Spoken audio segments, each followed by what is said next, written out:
малка работна група да съчиним страхотна идея. Нашата група успя много бързо да се ориентира в каква посока да вървим, тъй като при такъв огромен набор от дейности, който аз ви изброих при нас, се изясни, че има конкретно едно нещо, което можем да направим особено добре, без да създаде много работа и в същото време като ангажира голям брой хора. Това е пак през Facebook, където ние сме достатъчно популярни. Концепцията се казва "Работно за сега да разлаем кучетата" и това е едно Facebook приложение, което ще позволи на много повече хора, отколкото сега, да бъдат във връзка с нас и да осиновят дистанционно едно от кучетата на приюта, което да си има едно местенце, където да общува с тях. Крайно продуктивен екип. Аз мисля, че това, което измислихме, е наистина приложимо и ще помогне много да дръпнем напред. Казвам се Христо Ласков и съм стратегически директор в Publicis Mundem Cybermark. Основният проблем, който дискутирахме, беше популяризирането на института Свободен интернет и по-скоро как да накараме повече хора да се обвържат с нашата кауза и също каква е нашата кауза. И съответно как после да популяризираме тази кауза по най-ефективния възможен начин, за да стигнем колкото се може повече хора от таргета ни и съответно постигнем крайната си цел, която единодушно решихме да бъде брандирана в България като най-голямата Wi-Fi hotspot в Европа.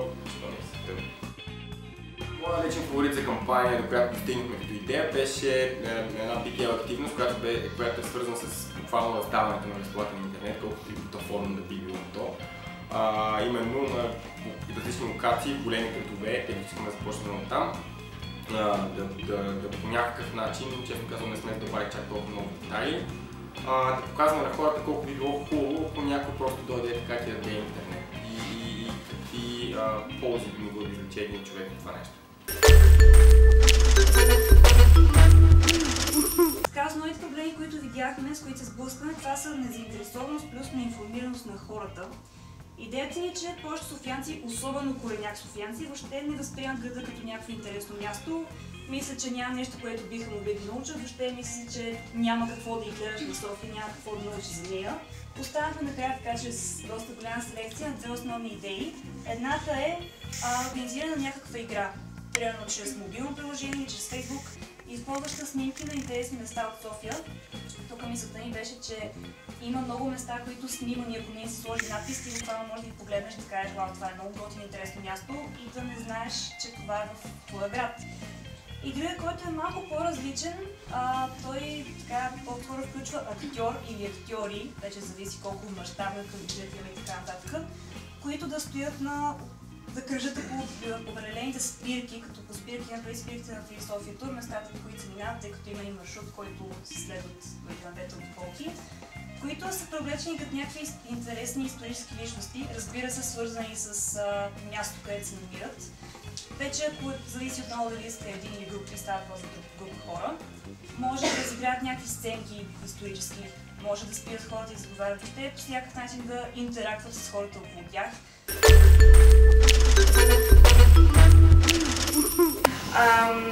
Следователно, ние решихме, че може да се създаде един блок, в който да участват, да споделят емоции, свързани с града, хора, които нямат този проблем. Т.е. да накараме хората сред нас и ние самите, да направим нещо като лотария, още в процес на обмислене тази лотария, да се измисли нещо като игра, в която да се участва много лесно чрез приложение в Facebook, в която всеки да може да участва, като наградата е известност, наградата е, че ти ще бъдеш нещо като герой на това своеобразно реалити. Това цялата кампания беше развита това как да направим така, че реални хора, които нямат проблем с глада, да ги стимулираме да гладуват, колкото и странно звучи.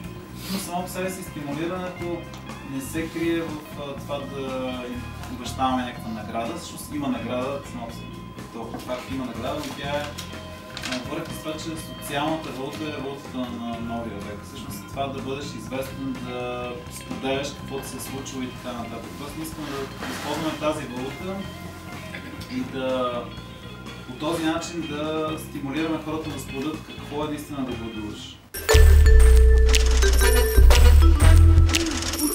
Всякъде ми се затвърди виждането, че в България има достатъчно много млади интересни хора, които могат да решават дори достатъчно прекалено големи проблеми. Днес ни разказах като 3 организации, ни разказаха 3 различни теми, върху които младите работиха. Това в голяма степен бяха хора, които не са имали допри с реклама на по 20 години, имаше под 20. И те успяха в продължение на 2 часа да влезнат в дълбочина и да намерят интересни решения на един от големи социални проблеми. Така че потенциал определено е в младите и такъв тип събития успяват да изкарат най-доброто от тях и въобще да впрегнат на позитивна енергия в решаването на интересни проблеми. Какво ви провокира? Основното, което може да ги провокира, те самите си излезнат от комфортната зона. Тези 20 човека, които днес го направиха. В смисъл, те не прекараха съботния ден, шляйки се по улиците и правейки нещо, което няма да запомнят. Те го прекараха, влагайки енергия в нещо смислено, нещо, което може да помогне за осъществяването на кауза. Така че посланието към други такива хора, други млади хора е следващия път, когато има нещо подобно, да провокират себе си и да се включат в такава инициатива. Иначе доста важно това нещо да се продължава, защото иначе само не изкара запалвайки, то трябва да се поддържа постоянно.